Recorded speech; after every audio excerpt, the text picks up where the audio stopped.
Terima kasih pemirsa Anda masih bersama kami. Angka kemiskinan ekstrim di Kota Jambi masih menjadi ancaman. Meski diakui Pemkot Jambi, kasus kemiskinan ekstrim turun 8%, namun masih ada 6.342 keluarga yang masuk dalam kategori miskin ekstrim. Halo semuanya.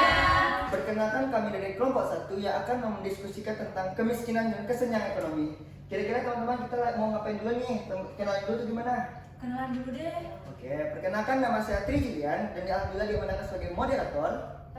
Perkenalkan nama saya Asyifa Zalfania. Perkenalkan nama saya Zahra Amelia. Nama saya Afifah Azra Aulia. Saya Lainita Sukma Wiguna. Saya Fidia Rahayu. Saya Cynthia Cindy Giling. Nah, gini teman-teman, kira-kira ngapain aja kita, apa yang harus kita diskusi hari ini teman-teman? Oh, kita itu kayaknya harus diskusi ini deh yang ada di berita itu loh, yang 6.342 keluarga di Kota Jambi masuk kategori miskin. Serius ya? Miskin yang gimana ya itu? Katanya miskin ekstrim. Tapi bukan hanya terjadi di Jambi saja teman-teman, tapi di kawasan timur Indonesia juga memiliki kemiskinan dan kesenjangan yang sangat tertinggi. Menurut hasil penelitian yang aku dapat dan yang bisa aku simpulkan, kawasan timur Indonesia merupakan wilayah yang memiliki tingkat kemiskinan yang paling tertinggi, yang terjadi di daerah pedesaan yang terdapat 74,45% penduduk miskin. Dan ada beberapa provinsi yaitu seperti Maluku, Papua, NTT, dan Bengkulu. Jadi penyebab miskin di Indonesia Timur itu apa aja sih? Jadi penyebab tingginya kemiskinan di kawasan timur Indonesia itu ada beberapa teman-teman, yang seperti kerentanan dan akses layanan dasar, kemudian kedua ketidakberdayaan dan kondisi perekonomian dan ketenagakerjaan, kemudian ketiga kelemahan fisik dari rendahnya kualitas SDM, kemudian yang terakhir kemiskinan materi disebabkan oleh rendahnya investasi yang masuk, dan faktor bencana alam seperti perubahan iklim yang memberikan dampak pada manusia. Seperti itu teman-teman. Setahu aku, masyarakat Indonesia Timur itu juga kayak melihat peluang pekerjaan dengan upah dan tinggi di daerah perkotaan dengan melakukan urbanisasi. Nah, kira-kira menurut kalian gimana nggak sih tentang urbanisasi ini? Nah, setahu aku, yang aku tahu, urbanisasi Indonesia adalah khususnya di daerah perkotaan dan dapat disebabkan oleh berbagai faktor. Salah satunya adalah persepsi masyarakat Indonesia Timur terhadap peluang pekerjaan dengan upah tinggi di kota. Beberapa pertimbangan yang terkait fenomena ini dapat melibatkan contoh peluang ekonomi, pendidikan dan keterampilan, infrastruktur dan fasilitas, dan pengembangan karir, lalu akses informasi dan gaya hidup global. Berarti urbanisasi itu tuh nggak cuma melulu tentang provinsi ya? Urbanisasi itu juga nggak cuma melulu tentang provinsi, namun urbanisasi juga dapat menimbulkan sejumlah tantangan seperti ketidakseimbangan perkembangan antara kota dan daerah pedesaan, masalah perumahan, dan tekanan pada infrastruktur perkotaan. Oleh karena itu, penting untuk merencanakan urbanisasi dengan bijaksana, memastikan adanya pembangunan yang berkelanjutan dan menciptakan kesempatan kerja yang seimbang di berbagai wilayah. Oh, tapi itu juga loh, sebenarnya kita semua itu juga beresiko buat miskin. Soalnya kan ada tuh namanya kelompok rentan. Nah, kelompok rentan itu posisi dia itu di atasnya garis kemiskinan. Jadi itu semisal kayak yang udah diprediksi gitu loh. Jadi misal sekarang kita lagi di kondisi ekonomi yang stabil, tapi dengan misal adanya kayak bencana alam atau hal-hal lain, itu kita bisa jatuh miskin di periode berikutnya.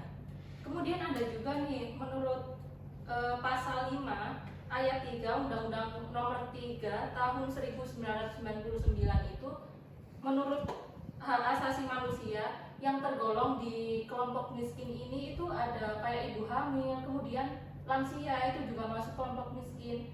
Kemudian ada juga tuh fakir miskin, anak-anak. Kemudian yang lebih parahnya itu ada penyandang disabilitas. Dan pemerintah itu kebanyakan fokusnya itu kepada orang-orang yang sudah tercatat pada kemiskinan. Padahal kan kelompok rentan itu juga sebenarnya penting banget kan dikasih intervensi tersebut. Iya sih, benar yang tadi dibahas sama Lita ya. Solusinya? Salah satu solusi yang pernah aku baca, katanya itu reformasi tanah adalah alat yang efektif dalam mengurangi kesenjangan ekonomi. Di sini itu memberikan, maaf kau bilang reformasi tanah. Iya, aku mau bilang tadi tuh. Kamu cepet banget bacanya. Oke, pulang dari mana? Jadi gini teman-teman, dari semua itu apa sih solusi teman-teman semua? Salah satu solusinya itu reformasi tanah. Reformasi tanah itu apa ya? Reformasi tanah ini alat yang efektif dengan memberikan akses dan kontrol atas sumber daya tanah kepada kelompok yang rentan. Oh. Contohnya itu di Korea Selatan. Oh, Korea Selatan. Oh, jauh ya. Emang kenapa tuh di Korea Selatan? Di Korea Selatan ini pemerintahnya membagi ulang tanah yang dimiliki oleh pemilik besar dan mendistribusikannya kepada petani kecil. Batas kepemilikan tanah diberlakukan untuk mencegah akumulasi tanah oleh segelintir orang. Pembagian tanah meningkatkan motivasi petani untuk mengelola tanah mereka dengan baik dan meningkatkan produktivitas pertanian. Reformasi ini secara signifikan mengurangi kemiskinan di antara petani kecil dan meningkatkan standar hidup mereka. Berarti menyeluruh ya. Iya, bisa Iya. Tapi memang kasihan nggak sih yang orang yang belum kebagian tanah kayak gitu. Jadi memang benar-benar harus dibagi rata. bagi rata. Iya, betul. Programnya bagus sih. Iya. Bentar, menurut aku ya selain reformasi tanah ada juga namanya resiliensi lingkungan. Apa itu? Resiliensi lingkungan itu kapasitas seseorang untuk dapat bertahan atau pulih dari kemiskinan. Dari sini ada 3 dari resiliensi untuk mengatasi kemiskinan tersebut. Yang pertama ada kepercayaan dari tingkat individu itu sendiri, yakni tingkat kepercayaan untuk menumbuhkan perasaan untuk mampu bangkit atau keluar dari situasi yang tidak diinginkan.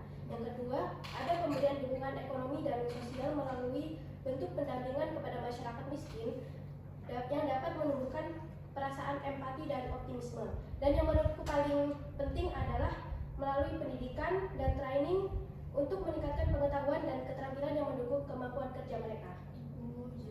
Oh iya, memang pendidikan tuh benar-benar penting banget. Iya, betul. Iya. Tapi sebenarnya emang pendidikan tuh penting. Tapi pada dasarnya kebijakan dari pemerintah itu sendiri juga penting, teman-teman. Karena kan kita bisa tahu ya, banyaknya pengangguran, banyaknya kemiskinan terjadi di mana-mana, di kota-kota terpencil bahkan ya. Nah makanya mungkin ini sih yang bisa terjadinya distribusi itu sendiri dari pemerintah yang harus mencapai kesejahteraan masyarakat. Nah kalian menurut kalian nih kayak kalian tuh setuju nggak dengan kebijakan-kebijakan yang seharusnya kita sebagai apalagi masyarakat ini ya luas gitu, kita sebagai pemuda dan kita tuh harus juga ikut berkontribusi gitu. Kalian setuju nggak kayak gitu? Benar sih, Setuju. karena kalau pemerintah nggak ngelakuin itu dengan bijak, itu bahkan kayak timbul hal negatif itu nggak sih? Iya, Jadi betul. bisa kayak orang pengangguran, dia bisa jadi melakukan hal-hal yang buruk kepada orang lain gitu. Ya, jadinya banyak kesenjangan dan ketimpangan ya. Iya. Tapi permasalahan kemiskinan ini gak hanya ada dalam masalah ekonomi aja loh. Ada juga masalah kemiskinan ini tentang kesehatan mental. Gimana ya hubungannya ekonomi dengan kesehatan mental itu? Pada umumnya kondisi kejiwaan orang miskin ini pasti kurang bahagia karena mereka ini sulit untuk mencukupi kehidupan mereka dengan layak. Betul. Oh iya sih. Iya juga ya. Namun berdasarkan program yang digulirkan pemerintah selama ini yang tadi kamu bilang, selama ini tuh pemerintah hanya mengarah ke upaya dalam mengatasi masalah kemiskinan dari segi ekonomi aja. Padahal ada loh upaya yang bisa kita lakukan untuk mengatasi kemiskinan ini dari segi psikologi. Oh iya, jadi kondisi mental seorang itu juga perlu banget diperhatikan gitu ya. Betul. Kira-kira teman-teman dari kesimpulan tadi itu apa sih yang bisa kita ambil dari kesimpulan diskusi kita kemiskinan ekonomi ini teman-teman semua ya? Kalau menurutku ya, jadi kesimpulan dari diskusi panjang kita ini tadi, kemiskinan itu merupakan masalah yang sangat kompleks dan di situ juga